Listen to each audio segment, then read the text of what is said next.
Pour de nombreux adventistes, se lever le sabbat matin et aller à l'église est une routine. C'est quelque chose que nous faisons chaque semaine. Beaucoup d'entre nous ne pouvons pas imaginer quelque chose de plus grave que la maladie ou le mauvais temps pour nous empêcher d'aller à l'église. Pour la plupart d'entre nous, nous avons la liberté d'adorer quand, où et comment nous le souhaitons. Cette liberté s'appelle la liberté religieuse. La liberté religieuse ou, comme elle est parfois appelée dans la communauté internationale, la liberté de religion ou de conviction, fait partie d'un ensemble de valeurs que la communauté internationale a identifiées comme nécessaires à l'épanouissement de l'être humain, à la coexistence pacifique et à la prospérité sociale.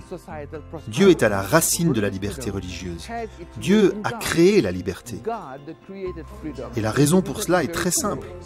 Sans liberté, l'amour est impossible. L'amour doit être un choix. Par conséquent, Dieu a créé la liberté. Si nous allons plus loin, nous pouvons penser au fait que tous les êtres humains sont créés à l'image de Dieu.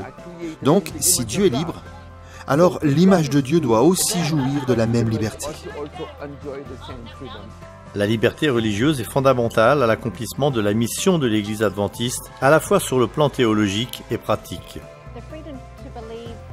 Votre liberté de croire n'est valable qu'à la hauteur de votre capacité à construire une église pour adorer ou partager vos croyances avec quelqu'un d'autre, ou pour garder une journée sainte selon vos croyances religieuses. Sans cette capacité d'agir, la liberté religieuse n'existe pas vraiment.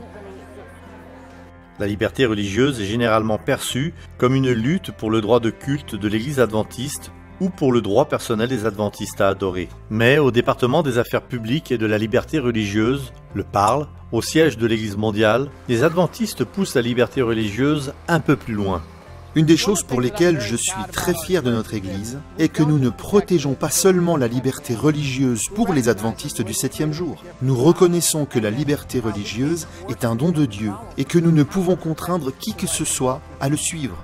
Le PARL s'est impliqué par exemple dans un cas juridique où une jeune fille musulmane avait été licenciée pour avoir porté le voile islamique.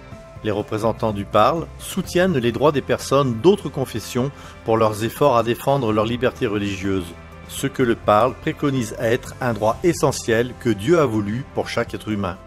La chose importante à noter est que beaucoup de gens pourraient dire « Pourquoi demandons-nous de protéger les droits d'une jeune fille musulmane ?» C'est parce que ses droits sur le lieu de travail sont les mêmes que nous, les adventistes, lorsque nous demandons de vouloir obtenir un arrangement pour le sabbat. C'est pourquoi, parfois, en expliquant aux gens, il est important pour eux de comprendre que la liberté religieuse pour tous est essentielle. Et si nous ne pouvons pas la réclamer pour tous, nous ne pouvons pas l'obtenir non plus.